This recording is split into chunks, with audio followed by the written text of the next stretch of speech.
রাধে রাধে বন্ধুরা, সবাই ভালো আছো নিশ্চয়ই।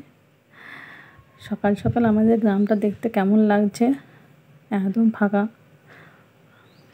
আমাদের ছাদ থেকে পাশের বাড়ির উঠোন পর্যন্ত সবই দেখা যাচ্ছে। গরমে সকলে বাইরে ঘুমিয়েছে, আমরা ছাদে ঘুমিয়েছিলাম। তাই আমি সকালবেলা উঠে একটু ভিডিও করছিলাম। যেহেতু আজ স্কুল নেই, তাই রবিবার, তাই তাড়া নেই। সকালে বাড়ির সব কাজ করে স্নান হয়ে গেছে, স্নান করে এই যে পুজো সেরে নিচ্ছি। পুজো করা হয়ে গেছে আমার। তো আমাদের একটু দেখিয়ে দিই, পুজো করার সময় নিত্য পূজা যখন করবেন, যখন গণেশ ঠাকুরকে ভোগ দেবেন, সেই ভোগে কিন্তু তুলসী পাতা দেবেন না। বাকি যে সকল ঠাকুর আছে তাদের ভোগে কিন্তু তুলসী পাতা দেবেন। তাহলে এবার সকালে নাস্তাটা বানিয়ে নিই। তাহলে তোমরা থাকো আমার সাথে, দেখো আমি কীভাবে সকালে নাস্তাটা বানাই। আর যেহেতু রবিবার ছুটির দিন, তাই সকালে একটু ভাবলাম বাঁধাকপির পকোড়ি বানাবো। বাঁধাকপির পকোড়ি আমার বর, আমার ছেলে মেয়ে, আমি সবাই আমরা খেতে পছন্দ করি। তাই বাঁধাকপিটা একটু কেটে নিলাম, জল দিয়ে পরিষ্কার করে ধুয়ে নিলাম। রবিবার আমি সকালবেলা কিছু না কিছু বাড়িতেই বানাই, বাকি দিন সাধারণত তেমনভাবে কিছু বানানো হয় না। জাস্ট চা পরোটা বানিয়ে খেয়ে যেতে হয় স্কুলে।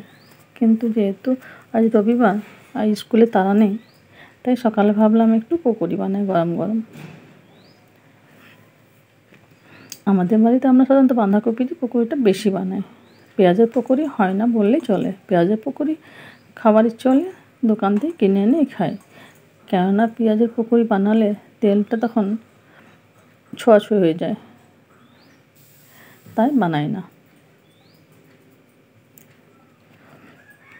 আটাটা মাখা হয়ে গেছে, এবার পরোটাগুলো বেলে নিচ্ছি।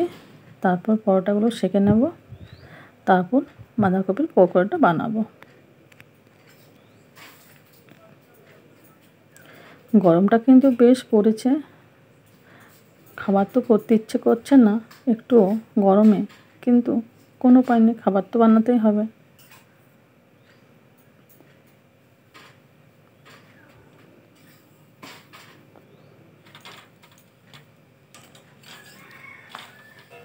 এবার তো সাধারণত বর্ষা ঢুকে যাবে, যেহেতু বাংলা মাসে জ্যৈষ্ঠ মাসটা শেষ হয়ে গেছে, এবার আষাঢ় ঢুকে যাবে, তাই গরমটা নিশ্চয়ই একটু কম হবে।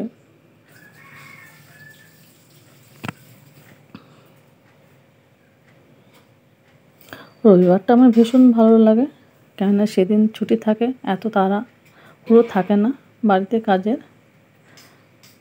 আস্তে ধীরে সুস্থে সব কিছু করলেই হয়ে যায়। নাহলে এরকম দিনে তো সকালবেলা স্কুল থাকে, তাই খুবই তাড়া থাকে। এখানে আমি চাটা বসিয়ে দিলাম, পরোটাগুলো হয়ে গেল, তাই চাটা এদিকে বসিয়ে দিলাম, ওইদিকে পকোড়াটা ছেঁকে নেব। যে কোনো পকোড়া থেকে বাঁধাকপির পকোড়াটা কিন্তু খেতে কিন্তু ভীষণই টেস্টি হয়।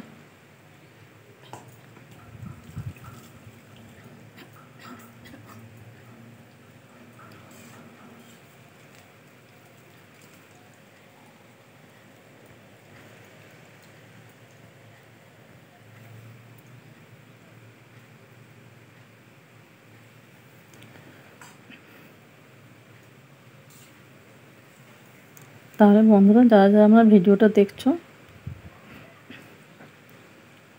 লাইক করবে, শেয়ার করবে। যারা আমার চ্যানেলে নতুন, তারা আমার চ্যানেলটি সাবস্ক্রাইব করে দেবেন, তাহলে নানা রকম ভিডিও দেখতে পাবেন। Short video, long video, blog video সবই দেখতে পাবেন।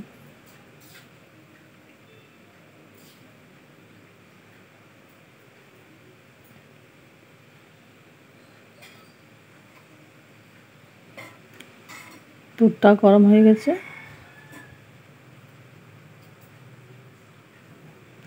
দুধটা গরম করে রেখে দিলাম, কেননা নাহলে হয়তো ফেটে যেতে পারে। এটা কালকের দুধটা ছিল, কালকে সব দুধটা শেষ হয়নি, ছেলেগুলো খায়নি কালকে দুধটা বেঁচে গেছে। তাহলে বন্ধুরা, বাঁধাকপির পকোড়াটা আমার কেমন লাগছে।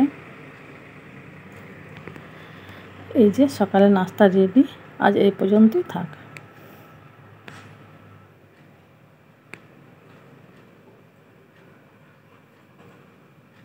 তাহলে বন্ধুরা একটা লাইক করতে ভুলবেন না।